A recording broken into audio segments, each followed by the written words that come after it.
জগন্নাথ বিশ্ববিদ্যালয়ের সামনে এখন টান টান উত্তেজনা।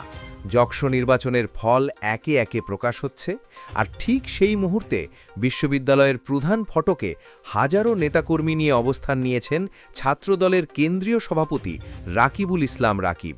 কি জিতবে যক্ষু? পরিস্থিতি কোন দিকে যাচ্ছে জানতে হলে ভিডিওটি শেষ পর্যন্ত দেখুন।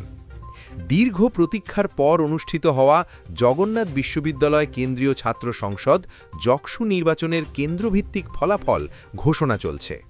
এই ফলাফলকে ঘিরে বুধবার সকাল থেকেই জবির প্রধান ফটকের বিপরীত পাশে জড়ো হন বিএনপি ও ছাত্রদলের বিপুল সংখ্যক নেতাকর্মী।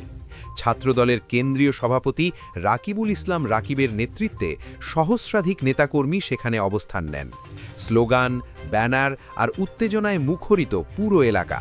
নেতাকর্মীদের চোখে মুখে স্পষ্ট অপেক্ষা আর উৎকণ্ঠা। সরজমিনে দেখা যায় সকাল থেকেই জবির সামনে অবস্থান নিয়েছেন ছাত্রদল ও বিএনপির বিভিন্ন অঙ্গ সংগঠনের নেতাকর্মীরা। নিরাপত্তা পরিস্থিতি নিয়ন্ত্রণে আইন শৃঙ্খলা বাহিনীও সতর্ক অবস্থানে রয়েছে। নাম প্রকাশে অনিচ্ছুক কয়েকজন নেতাকর্মী জানান, আমরা যক্ষু নির্বাচনের ফলাফলের জন্য অধীর আগ্রহে অপেক্ষা করছি। ফলাফল ঘোষণার পরই বিজয় মিছিল নিয়ে ফিরে যাব।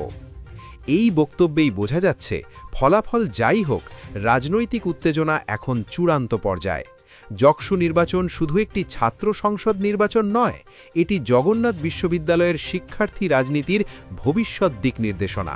ফলাফল ঘোষণার সঙ্গে সঙ্গে পরিস্থিতি কোন দিকে মোড় নেয় সেটিই এখন দেখার বিষয়। এমন গুরুত্বপূর্ণ ও আপডেট খবর পেতে ভিডিওটি লাইক দিন, বন্ধুদের সঙ্গে শেয়ার করুন আর আমাদের চ্যানেলটি সাবস্ক্রাইব করে সঙ্গে থাকুন।